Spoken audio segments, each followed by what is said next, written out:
basi ne johera mag Lolwe TV, agone Nyasaye maduong' mar nyalo, erokamano kuom thuolo moloso kinyne mondo wawuo kodi e wach mondiki. Iluonga Reverend Ayubo Ouko, awuod Nyakach Kandaria. Ajaneno ni Yesu waro ng'ato chango to pong'o kod teko mar maler. Okinyini Nyasaye gi ng'wono ne otima mondo abed tung' ne in mibedo piny mondo iwinj kuom wach mondiki. Som koda kitabu mar jong'ad bura adek, wabiro somo 26 nyaka 30. Mumb Nyasaye wacho niya: to Ehud noseringo e sama ne jogo pod ogalore ka girito e dhod cha, nokadho kar kite mopa motonyo dhi Seira.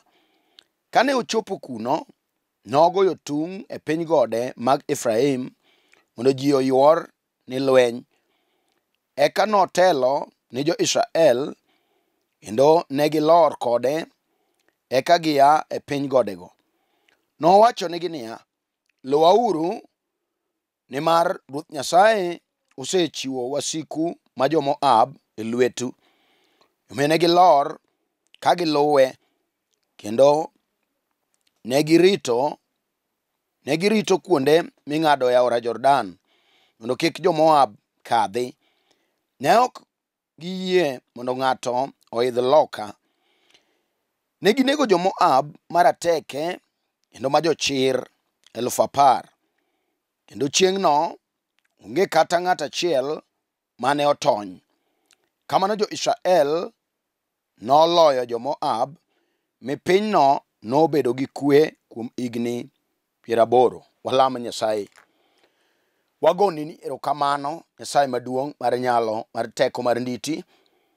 Wapuoyi Nyasach kerubi okinyini, chwo kod mon obedo piny. Nyasaye, nyithindo matindo bedwari Nyasaye kuom wach masomo. We malaika ni ogo kambi Nyasaye tok wachni. Isir wachni Nyasaye kowuok e lewa mondo bed konyruok ne dhako kata dichwo mobedo piny, Nyasaye kata dayo gi jaduong'.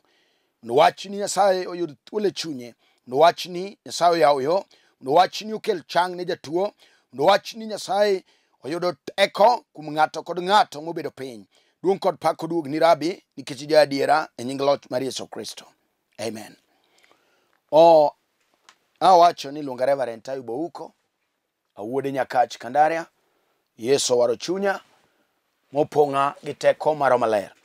Okinyini Nyasaye gi ng'wono ne otima mondo abed tung' ne in wach masomo ema biro wuoye dakika manok. Thoro yie mar wach ma adwa na wuoye iluongo ni Ruoth Nyasaye osechiwo wasigu mag jo-Moab e lwetu. Mane wach ma adwa na wuoye, Nyasaye machiwo wasigu e lwet ng'ato. Muma masomo ondiki ni e kindeno ma oganda Israel luongo Juda nobedo gi ruoth.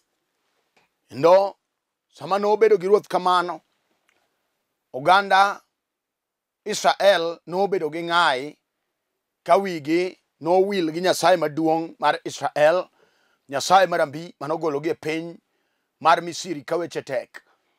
Mwacho ni eka timbe jo-Israel nochako bedo maricho kendo e nyim Ruoth Nyasaye.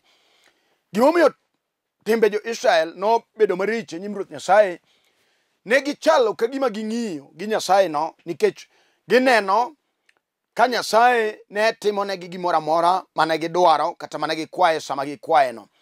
Wachno nokelo ng'iyo gi Nyasaye ma gineno adier ni Nyasaye en aena Nyasaye ma kawaida. To wachno nomiyo gidonjo e timbe maricho manochido chuny Nyasaye mar Israel no. To Nyasaye Muma wacho ni Nyasaye ne oneno ka timbe jo-Israel owilore, ochako bedo maricho e nyime. To Nyasaye no owalo dichwo miluongo Eglon, mano ruodh jo-Moab. Nothuo goganda Israel nikech Nyasaye nyalo kelo jatelo e piny, Nyasaye nyalo kelo jatelo kata mana e kuonde lamo ma wantie mondo oti jogo e yo marach ka gin gi tok teko, kata ka nitie yo ma gisewe godo Nyasaye, kata ka nitie yo ma pinyno ok oluor go Nyasaye, to Nyasaye nyalo miyo gi jatelo masandogi. Ondike muma masomo ni Ruoth Nyasaye ka timbe jo Israel nosechako bedo maricho kendo e nyim Ruoth Nyasaye, to Nyasaye nokawo ruodh jo-Moab dichuo miluongo Eglon, mane ruodh jo-Moab, to thuo goganda Israel mondo osandgi. To mowacho ni chieng' onogo ruodh Moab iluongo Eglon nochoko jo-Amon kod jo-Amalek mondo giyorne lweny gichom oganda Israel.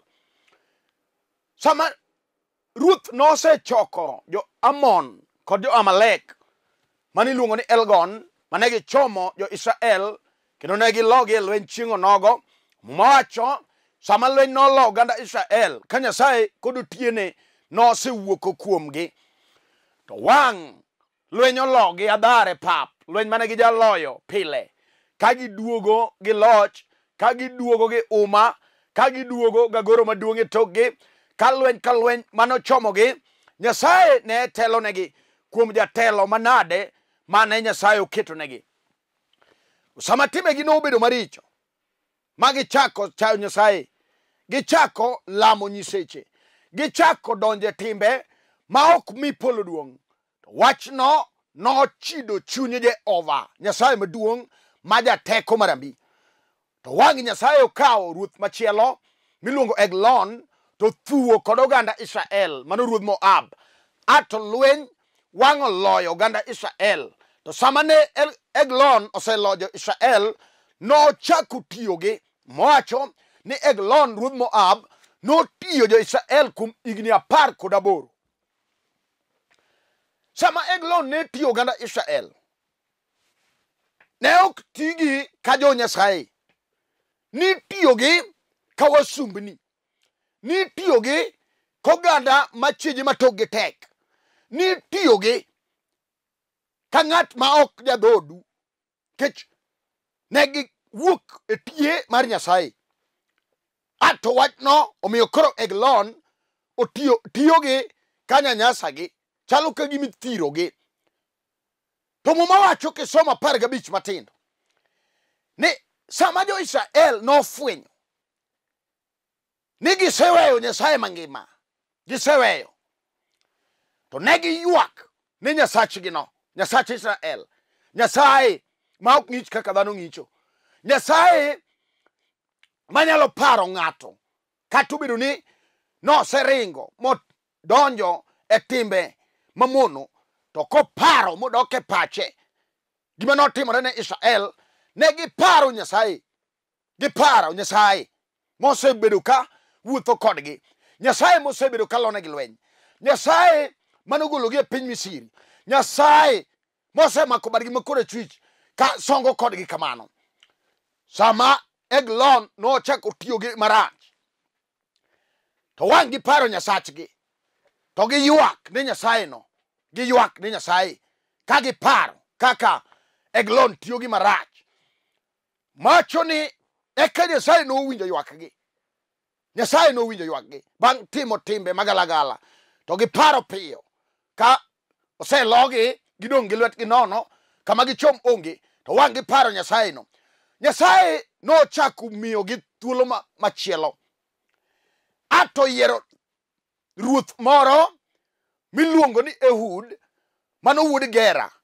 Nyasaye koro walo ruoth mowinjore, idwa golgi e lwedo marach ma Nyasaye noketogi mondo sandgi, idwa golgi e lwet Eglon ruodh Moab manoselogi mathirogi nikech ne gidagi winjo Nyasaye, ne gidonjo e time mag anjawo, ne gidonjo e lamo nyiseche, ne gidonjo e tamruok winjo Nyasayeno.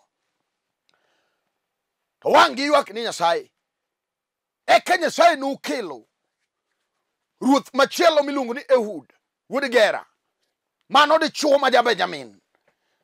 Mwacho ni samane Eglon tiyo gi kamano to negi choko suru ka gitiyo matek to gitero suru.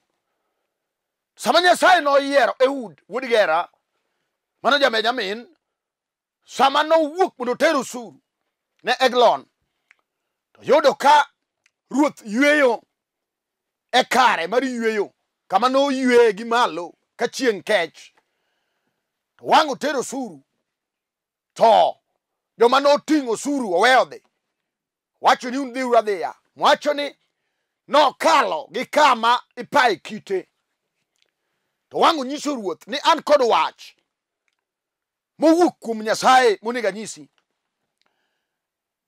Sama ne ruoth owinjo mano, nobedo gi siso mar winjo gima Ehud wuod Gera dwa nyise.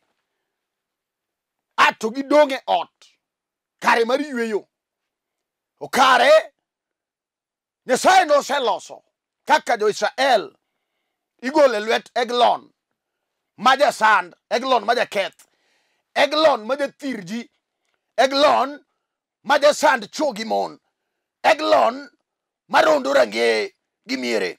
Nyasaye nowalo kendo kaka ibiro gol Israel e lwet Eglon ruodh Moab. Wachno nomiyo Ehud nopiago pala mar ligangla madhoge ariyo maborne ne nyalo romo nus mita, to wang'o soye bathe kiroho korachich, kech mowacho ni Ehud ne en dichuo maracham. Sama nudong' gi Eglon e ot konyise ni Nyasaye osemiya ojumbe, an gi wach monego miyi kowuok kuom Ruoth Nyasaye. Sama ne gidong' e ot kamano, to wang' Ehud owuodho ligangla to chwogo Eglon e ot kama ne gintie no, ma wang' ligangla opowo nyaka ka bang'e. Ka jorit mane rito ruoth to ne ni oko, kech nogolgi ka ruoth pano ni wach moro nitie mowuok kuom Ruoth Nyasaye. Sama Ehud notimo timno monego Eglon, riere piny kamano gine od ji ariyo, mano ruoth mane sando oganda Israel. To wang'o loro dhoot to wuok koluwo kama ipaye kite kodhi. Jok mane rito ruoth nobiro bang'e sama Ehud to nosedhi. Girite dhoot giweni ruoth samoro pod nigi wach moro lorore ot. Kuma ming'a mar budho mar ruoth nomiyo gidonjo. Sama ne gidonjo giyudo ka ruoth oriere piny kotho nine rembe. Mano jasand mane sando oganda Israel otieke dichuo nine rembe. Macho ni Ehud nogo tung' matek sama nodhi e piny Seir, wang'o lando gi duol maduong', wacho ne jo-Israel uwinjo, luwauru kawuono, nikech Ruoth Nyasaye oseketo wasiku ma jo-Moab e lwetu. Mane wach ma biro mondo landnu manok. Kawuono chwo gi mon, kawuono range gi miere, kawuono jodongo gi deye, kawuono jende matindo gi nyiri, osekete jela matek mar dichuo miluongo Eglon. Ji jachien omako, chunye mag Eglon sando ji, gimako chwo matindo. Ber onge nikech ang'o? Ruoth marach tiyo, mano chuny Satan. Otiyo ling' ling'. Wan gi chwo mokinyi sama owueni, chuny Eglon oseketogi gi tuo modhi nyalandri. En chuny sand.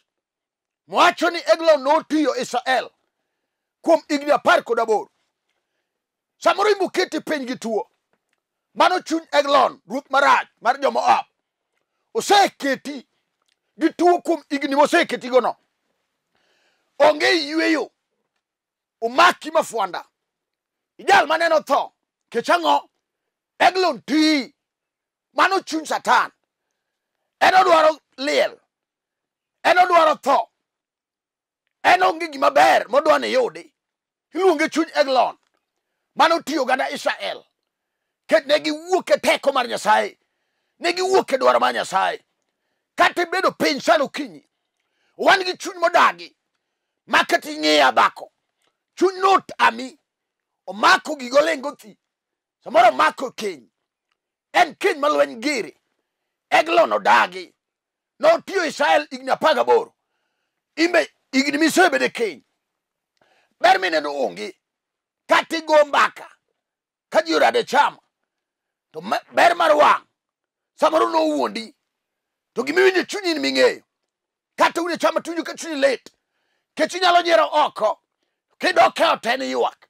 Chwan gi mon ma chuny Eglon oketo gin gi ywak okinyi godhiambo, en pilo ne pong' gi pi wang'e, kech gima timore e kenyne embe gino dhiere.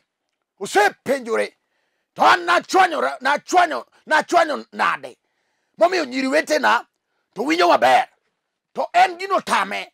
Samoro Eglon no chuny no maki, ok inyal neno nyathi, otamore oloro iyi, ichalo dhako mogo iye plasta, kech chuny Eglon no dagi, wacho ni ok nine maber, oketi e jela gi twech, onge ber minyalo neno. Samoro in nyako matin, jonyuolni osepenjore ni to dak wayude kata dhiang' madai kel mawiligo, kata mana diel onge, okawe gowi. Wan gi mon kawuono mano okaw gowi. Chuny Eglon no dagi ni onge dhiang' manyalo donjo rangagi kanyo, kech samoro en chuny dalano Eglon otweyo moloro. Mano chuny Satan, mano chuny jela mar wasumba, mano chuny mar lal, chuny mar jela mar kwamo. Wan gi Nyasaye manokele ud, Nyasaye manowale ud, wuod gera, nobi ores Israel. Kawuni biro resi dichuo, kata Satan odagi, okelo chuny no kuomi, oti nene. Samoro bedo chuny kong'o marodi, kata ne rieki somo. Gima timi sani, gino se loro klasi piny, ogolo gudi wi, ine jal ma Satan lando gudong mar rangach, ine billboard milando go jomosomo to tich otamo, ine billboard ma Satan lando go ne jomo kwamo ni nyar ng'anero gineno ojaber to kodhi tedo, ine billboard ma Satan lando go kwamo mar rangach. Wawuo kodi niya, sama Israel no paro Nyasaye mar Israel, to Nyasaye no walo e ud wuod gera mondo dhi oked gi Eglon, to nolo Eglon chieng' onogo. Kata mari ni ibiro loye nying Yesu kawuono, ibiro loye kata oketi yalo kes, kech wan gi joma Eglon tiyogi en iga kigo yalo, nyaka pesa manoyudo mar Aheri osetere kote, kech chuny Eglon ruodh Moab odagi ni onge ber moneno, otame, pesa ok oyudi. Wan gi joma chuny Eglon okete, ok onyal neno ber mar lwete, en otiyo to chalo jal ma ok ti, chuny no yiene mondo oyud tich, kata kamano otame mondo kik ocham tich lwete. En kodo pesa to liel moro biro, liel biro michoko, Eglon odagi. Samoro bedo rangach ma ike iga ka iga, mane gima ruodh Moab no dwaro. En ndalo ma nyithindo te ndulme go piny, moko osenego ka gike klas 5, to chuny Eglon no gogi piny ma nyathi la to moro wang'e to tho. Kata in mi onyuoli kanyo, iwinjo ka luoro mosegore kuomi dier ni yawa magi dalawa, magi machamowa. En gima jogweng' ong'e go mbaka ne.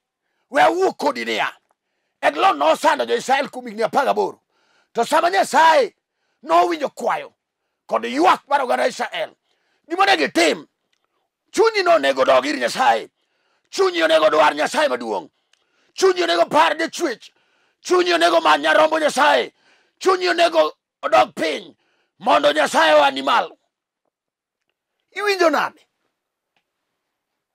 Kati bedo dhako ma jochiende nyodamo, samoro nyogoli e odi, itang'ni oko gi nyithindo, iwe dichuo ka chamo raha gi mon mamoko, Sama ne ringi we nyithindi. Chot moro dhiro wigi. Ke chunya eglo tami. Ni onge ber. Chuny odwa ni kinyo iketo dala. Samoro rano ogore kuomi. Mi otuo no odonjo kuomi osechami. Ogoli sani doki dalau. Mama ema chandore kodi. Goli moi to duoki. Ineno tho adier. Ber koro onge. Ineno kewe nyithindo. Ke chuny no dagi. Oti kata sani. Osemaki. Ochomo kodi kaburini. Wan gi Nyasaye mano walo Eud mondo gol Israel jela. Kato bedo ni Eglon ne tiyogi chieng'o nogo. Sama Nyasaye no walo dichuo mano ja Benjamin. Wacho ni winjo. Ine mebede res piny Israel. Sama Israel no ywak ni Nyasaye no walo Eud madichuo. Jal mano kedo gi Eglon. Monego Eglon piny. Kata mano marino sani. Kato tek. Kata ineno kokelo tho. Kato se keto luoro kuomi. Kato bire yor tuo mar kansa. Kato mako duol kato mako thuno. Kato bire yor mar ukimi. Mama chamo remo. Se chamo ringi dong chogo. Wan gi Nyasaye mano walo Woodgera. Biro resi sani. E kok satane kok tho. Wan gi Nyasaye madung mabade tek. Ma biro goli agola. Kato chuno dagi. Ni nok ni kaligane. Wan gi Nyasaye madung mar yuoro. Nyasaye mabade tek motimo chuma. Biro resere kada osiko dagi. Kata nyegi mako api. Magi donjo go piny kaburini. Gima ber minyalo loso onge. Nyasaye maduong' mar nyalo. Nyasaye mar Keburubi. Nyasaye mar Serafino. Nyasaye mabade teko timo chuma. Nyasaye mar umbe lwenje. Nyasaye mabade timo chuma ono. Biro resa nyako. Kata ji nyieri okinyini. Wan gi Nyasaye ma jares ji. Kata ji owe kari odong' chien. Wan gi Nyasaye ma jarom ne ji. Kata ji neni ne okenyal. Wan gi Nyasaye ma jamed ji teko. Ere yie ni kama nitie. Ere yie miloso. Muma wacho niya. Jo Israel noridore. Kagi ae piny gode. Kagi luwo ruoth ma Nyasaye nowalo. Iluongo Ehud. Mano wuod Gera ja Benjamin. Dichuo ma Nyasaye nomiyo loch e lwete. Mondo res jo Israel kuom jo Moab. Daka ng'eni gino sesandi. Kata gino semayi nying. Kinyi wan gi geno kendo. Iluongo geno ma joma geno gi olal. Akia gima timi sani. Jaduong' kata nyithinde moran. Moko girwake njaga. Moko chuny norwake kong'o. Moko gitame gedo. Moko onge mon. Moko nyombo to mon odhi. Moko nigi sasia. Mano chuny Eglon. Kawuono e nying Yesu. Kato te kato thiano. Kato kelo wich kote dala. Kato kelo ura gi rondruok. Kata onge ber meneno. Akelo Yesu jateko. Akelo geno ma joma geno gi olal. Akelo ono birigedia. Akelo chang ne joma tuo. Akelo achiel mar apol. Mar apar mar polo. En kende mano wale. Onge mano setame. Kata dakteche setam. Tuo matimi no dhako. Nyasaye poko tamore. Nyasaye gino poko tamo. Daktari ema tuo nyalo tamo. Ajuoga ema gimoro nyalo tamo. Wan ga ajuoga maduong' mar polo. Iluongo gagi mar polo. En kende mibiro goyo kinyini. Gima tek biro yaore. Kata negi tiano kata negi dagi. Muma wacho niya. Chieng'no jo Israel noloyo lweny. Negi nego joma roteke. Negi nego joma rohuma. Negi nego jomigeno mag jo Moab. Kata marino kawuono e nying Yesu. Kawuono tuo dhi adhi e nying Yesu. Kata obed tuo mar ura. Mar neko mawilo wich. Kawuono dhi adhi e nying Yesu. Nikech Nyasaye osemako bada. Nikech Nyasaye osechung' kodwa. Nikech Nyasaye osewuoyo kinyi. Nikech Nyasaye ni kodwa gokinyi sani. Chunyi wuoyo nade. Bedi yie. Ehud ang'olando. Onyiso Israel iluwa uru. Kech Ruoth Nyasaye oseketo wasiku. Ma jo Moab e lwetu. En wasigu mane? Miwinjo kama ikwe. Jaduong' en wasigu mage. Kata gitami. Ni onge ber minyalo neno.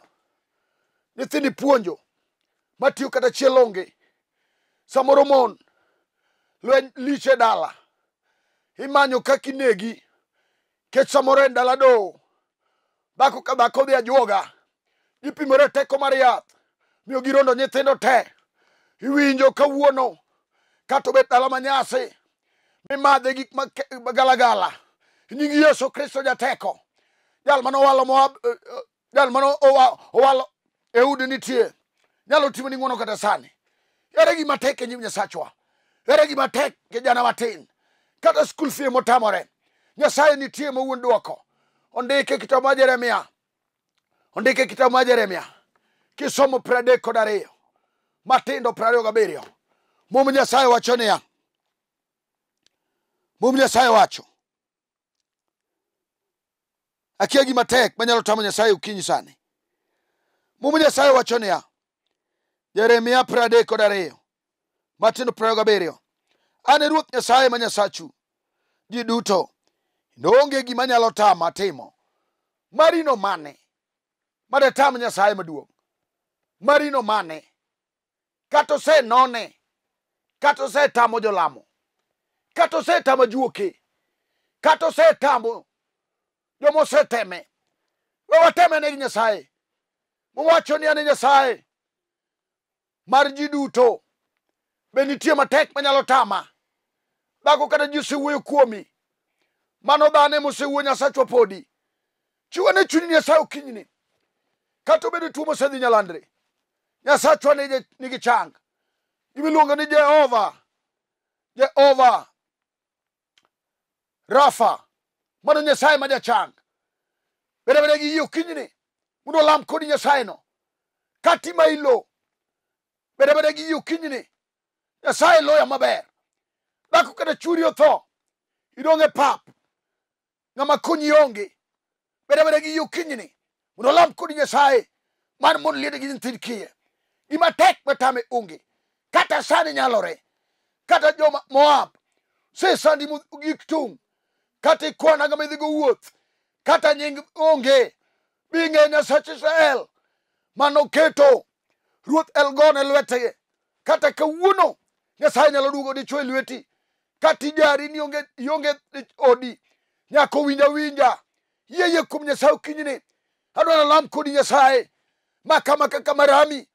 Kata ituo imoi. Kata ine pien. Makama kaka marami no. Obiro oro wach. Wach nigi lwete biro tiyo. Wach Nyasaye. Pim gi pala maligangla.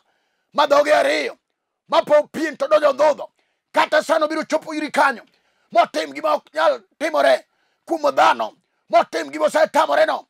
Kata in puth kata rang'ol. Kata in muofu kama intie. Iti pod nyalo winjo wach. Bidada mos Yesu nitie. Nyalo gi teko nitie. Losa yie. Kigo chungi piny kama intie no. Duto te nyalo re nying Yesu. Gaga chungi piny kitingo badi malo. Mondo lam kodi Nyasach Israel. Wagoni ni erokamano.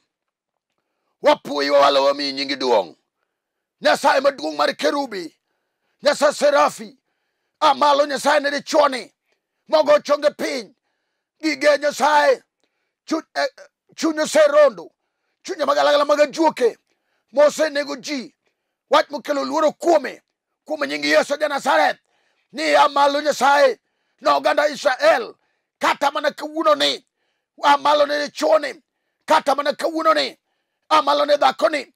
Madwaro ode sani. Nyasaye maduong'. Yaude yo. Dichwoni. Makedo to mono dhi. Nyingi Yesu ja teko. Yaune dichwoni. Ane malo sani. Kata ubedo tuo. Modhi Nyalandre. Mane remo gi chogo. Kata in sickle cell anemia. Kum nyingi Yesu ja Nazareth. Wase wuo chunje te. Kata ubedo chugi gojijo. Kum nyingi Yesu ja Nazareth. Wase ketho chunje te. Kata ubedo chunje thirno. Kata ubedo chuny. Moketo dichwo. Kata dhakoni. Mayale kot. Nyingi Yesu ja Nazareth. Ilone lweny sani. Par mon liete gi nyithind kiye. Amalo Nyasaye. Nyaka mochando school fee. Iluongi Nyasaye. Mon liete gi nyithind kiye. Amalo ne lolwe TV te. Ipar Nyasaye. Director maro Samo Chola. Ipar nyaka Niko Kelo madichwo. Par idara kedara mar lolwe TV. Mondo wane ng'wono gi teko. Par jo yalo duto te. Mayale TV ni. Tingi malo riat japuonj. Hawali ni ng'ato kod ng'ato. Chang jo tuo te. Nyasaye. Ipar Nyasaye. nyaka jok ma piny okwan ka gimoro. Kich Nyasaye ok nen kaka dhano neno. Kata kinyni isetimo gik madongo. Kata kinyni isechango jatuo. Kata kinyni jok mane chunygi Nyasaye nigi paro mopogore opogore. Isechango jo kansa. Isechango Nyasaye ji duto te nyaka mapachgi nosedhi mabor. Aselamo kayie ni timo gik madongo sani e nying loch mar Yesu Kristo. Amen. Amen. An mana wuoyo kodu. Iluonga Reverend Ayubo Ouko, awuodi Nyakach Kandaria, owara ahero Yesu. Alemo kod kanisa mar St. Meshach Fellowship Church hera. An e piny Nairobi, kamoro ni Kibra. Ng'ama dwaro biro kama antie, king'iyo piny kanyo nitie nembni ga ariyo, mar Safaricom kod mar Airtel. Wan e piny Kibra, but Rail Education Center, ka in Nairobi, kaw gari namba 32 Kencom. Kenya Bus biro keli nyaka Karanja. Ka in Railways, kaw gari namba 8 ilor Karanja, wan but Rail Education Center kanyo mwachokore. Nyasaye mondo gwedho duto. Kanisa mar St. Meshach ni e piny duto. Headquarter wani Kisumu, Polyview. Kamotelne gowadwa Archbishop elect owadwa Ernest Ogina Maudo Kuto. Nyasaye mondo ting' malo gi Senior Bishop Ogada kod owadwa Charles Okode gi Bishop ma Eastern Henry Okenda. Nyasaye oting'u malo te nyaka Vika Omer kod owadwa Peter Lis. Nyasaye mondo oting'u malo te. Ne kanisa madala wa Bungu, Nyasaye oting'u malo nyaka Bungu Dinari, kama owadwa nitie Kanon Sedekia Kasuku, mano kanon maduong' mar kanisa. Nyasaye oting'e malo gi Mama Mary kod jodongo duto te mag Bungu Church. Owadwa Buto, Nyasaye oting'e malo pastor man kanyo. Nyasaye mondo par kanisa malara Jeno Remo. Nyasaye mondo kudhni muya ibed gi teko. Nyasaye opar owadwa David Okungu Otieno, mano be wuoda Lara wuoyi mathuon. Nyasaye oting'e malo gi mama nyaka gi kijana matin madhi timo penj.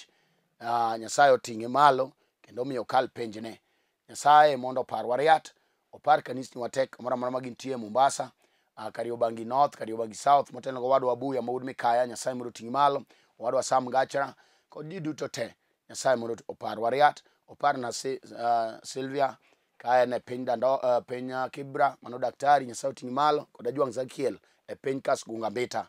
Nyasaye mondo oting'wa malo Riat, oparwa nyaka wachak wanere chieng' wuok tich mabiro saa 12 nyaka 12:30. Namba na ng'ama dwara ka ok inyal biro kama wantie, go namba na mondo walam kodi Nyasaye e yor simo. Namba 0727 385424. Namba na 0727 385424. Namba na machielo 0734 434 156. 0734 434 156. Nyasaye mondo bed kodu. Wachak wane chieng' wuok tich saa 12 nyaka 12:30. Shalom, shalom, shalom.